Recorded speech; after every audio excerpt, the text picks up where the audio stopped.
Добар ден. Почнуваме со урбаните вести на Прва Скопска. Добро дојдовте. Започна изградбата на подземната сообраќајница во Скопје. Повеќе детали за ова малку подоцна во вестите. А сега следува генералната најава. Започна изградбата на подземната сообраќајница во Скопје.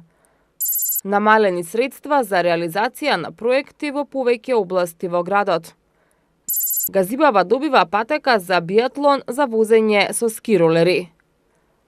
Ракометниот клуб Бутел бесплатно ќе ја користи спортската сала Антон Димитров. Започна изградбата на подземната сообраќајница во Скопје. Според очекувањата, инвеститорот Лимак треба да ја заврши подземната сообраќајница за 22 месеца, а целиот комплекс за 40 месеци. Инвестицијата е вредна 250 милиони евра. Започна изградбата на подземната сообраќајница во Скопје. Проектот ќе го реализира Лимак на површина од 325.000 метри квадратни, а ќе опфаќа станбено-деловен простор, трговски центар, хотел и паркинг.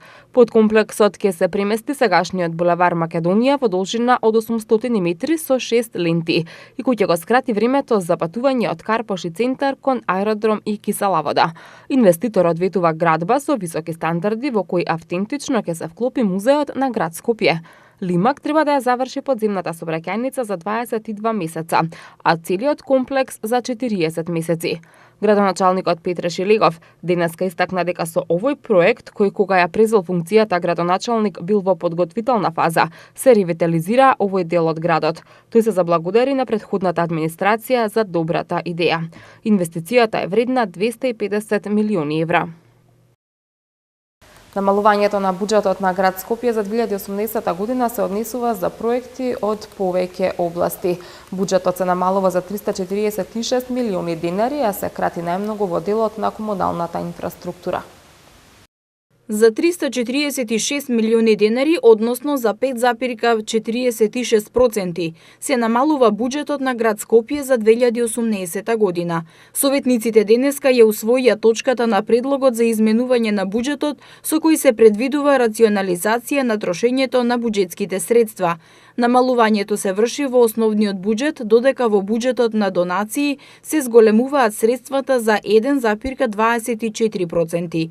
Како што истакна денеска градоначалникот Петре Шилегов, измените се вршат согласно склучените договори и динамиката на реализација на проектите во 2018 година, а во буџетот на донации се зголемуваат средствата во износ од 1.200.000 денари, што е согласно динамиката за реализација на донаторските проекти на град Скопје и на институциите под надлежност на градот.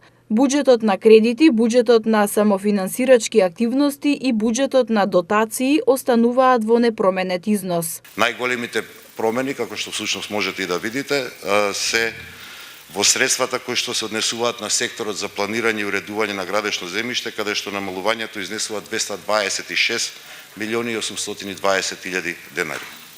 Намалувањето на овие средства за планирање и уредување на градежно земјиште се должи на постигнатите поевтини цени во текот на тендерските постапки на проектите кои што се изведуваат во оваа година во однос на истите такви или слични кои што се одвивале во изминатите години.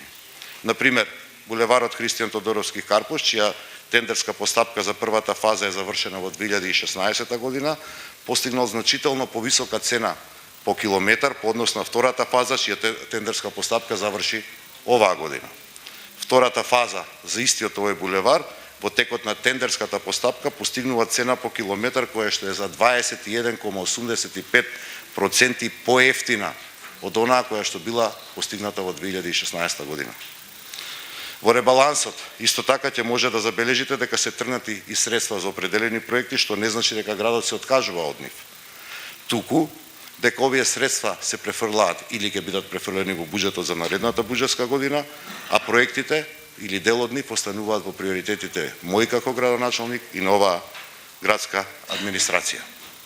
Исто така сакам да напоменам дека со носењето на ваквиот ребаланс на буџет и префрлање од определени ставки, всушност градот и официјално создава можност да започне со сосема нова стратегија за третман на комуналниот отпад. Дел од средствата кои што ги префрламе се средства кои што ќе послужат градот да може во текот на оваа година да распише јавна набавка за набавка на нови 600 контейнери и нови возила за потребите на комуналната хигиена. И овој концепт станува збор за сосема нов изглед на контейнерите, согласно техничката спецификација која што ја постигнавме, сосема нов квалитет на контейнери кои што досега во Скопје ги немало. На денешната седница опозицијата имаше доста реакции до градоначалникот Чилегов околу намалувањето на средствата во делот на комуналната инфраструктура. Советничката Светлана Коларич од ВМРО ДПМНЕ најмногу потенцираше на кратењето на средствата за улиците во кисела вода. Голем број на средства се намалуваат и во делот на булевар Никола Карев. Например, од предвидени 15 милиони се исклучуваат 14 милиони и остануваат по милион денари. Никола Карев милион денари останува, за Боца Иванова останува милион денари, останува милион денари за дислокација на далноводот на булевар на Христијан Тодоровски Карпуш. Советникот Јован Лазаров рече дека во изминатите години средствата се пренаменувале од една на друга ставка, а оваа година се намалуваат. Лазаров реагираше најмногу околу намалувањето на средствата за градежните работи. Патека за биатлон за возење со ски ролери ќе добие општина Газибаба.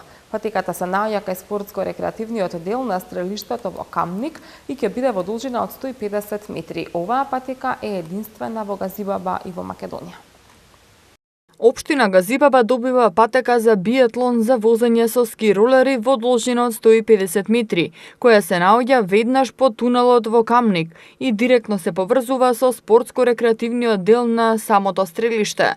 Градоначалникот на општина Газибаба Борис Георгиевски денес како посети стрелиштето и истакна дека оваа патека е единствена не само на територија на Газибаба, туку и во цела Македонија. Патеката, додаде Георгиевски, ќе служи за тренинг на биатлонците пред европските и светски надпревари во летниот период. Ќе нема да имаат потреба своите подготовки да ги вршат во странство, кои досега дополнително им одземало енергија и средства туку во општината каде се наоѓаат и нивниот клубски рис. Општина Газибаба и во иднина ќе води сметка за обезбедување на соодветни услови на спортистите чии клубови се наоѓаат на нашата територија. Георгиевски додаде дека ова е само почеток на реализација на спортските проекти од кои бенефит ќе имаат сите граѓани на Газибаба. Инаку општина Газибаба имаше представници на последните 23 Олимписки игри кои се одржаа во Пјонгчанг во Јужна Кореја, а оваа патека ќе биде од големо значење за тренинзите на идните учесници на Олимписките игри. Општина Бутел го ослободи од плаќање наем ракометниот клуб Бутел за користење на спортската сала Антон Димитров. Оваа одлука доаѓа со образложение дека општината редовно го помага спортот и им го олеснува обстојувањето и напредувањето на спортските клубови.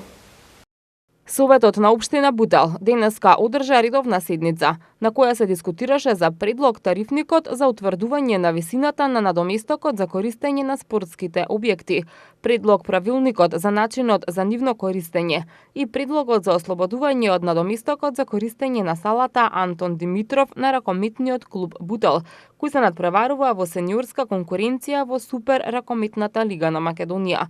Тоа значи дека цената за користење на спортската сала Антон Димитров за еден час ќе изнесува минимум 800 денари, а за повеќе наменската сала Иван Хаджи Николов минимум 700 денари. Закупот за училишните спортски сали ќе изнесува минимум 600 денари за час, додека надоместокот за тениското игралиште ќе изнесува 100 денари за еден час преку ден и 200 денари ќе чини ноќното играње тенис. Во однос на правилникот за користење на термините, секогаш предност ќе имаат клубовите што се надпреваруваат во лига од највисок ранг во домашните спортски првенства, настапи на надпревари од меѓународен карактер и така натаму. Едногласно беше донесена и одлуката со која за една година од плаќање на доместок се ослободува ракометниот клуб Бутел заради учеството на клубот во највисок ранг на надпреварување во спортското првенство во сениорска конкуренција во Супер ракометната лига, односно заради можното учество на меѓународни надпревари, а како поддршка од општината за поголеми успеси на надпреварувањата во овој спорт. со цел што поголем број наставници и родители да се стекнат со познавање за прва помош. Општина Аеродром и меѓународната невладина организација Линка Крос го стартуваа проектот Педиатриска прва помош во кој се вклучени 80 учесници. Значењето на првата помош во понатамушниот третман на повреденото лице е огромна, а неретко и пресудна за намалување на последиците од евентуален несреќен случај, кој може да се случи на било кое место и време, па дури и да станува збор за училиште или градинка, со цел што поголем број наставници и родители да се стекнат со познавање за прва помош. Општина Аеродром и меѓународната невладина организација Линка Крос го стартуваа проектот Педиатриска прва помош, во кој се вклучени 80 учесници. Примарната цел на овој пилот проект што го изведува педијатар е да го зголеми знаењето на наставниците во основните училишта и на семејствата за обезбедување соодветна прва помош, како и подигнување на јавната свест во врска со ова прашање. 70 наставници по оделенска настава и 10 родители по завршување на обуката и положување на финалниот тест ќе се стекнат со сертификат од Линка Крос и Универзитетската клиника за детски болести. Проектот Педиатриска прва помош ќе опфати околу 280 наставници и 40 родители на ученици од прво до петто оделение од општините Аеродром, Карпош, Гостивар и Тетово. Овој проект се темели врз претходните обуки за педиатриска прва помош на околу 700 вработени во детските градинки во 5 града низ Македонија, како и врз претходната вклученост на Линка Крос во областа на детското здравје во земјава. Расте бројот на кучиња скитници во македонската метропола, додека надлежните бараат начин да се справат со проблемот. Граѓаните на своја рака, потполно нехумано и небезбедно за околината, го намалуваат бројот на бездомни кучиња со фрлање на отров. Проблемот со кучињата скитници и зачестените напади на случајни минувачи е се уште актуелен и по многобројните апели упатени до надлежните да изнайдат решение со кое Скопје би се ослободило од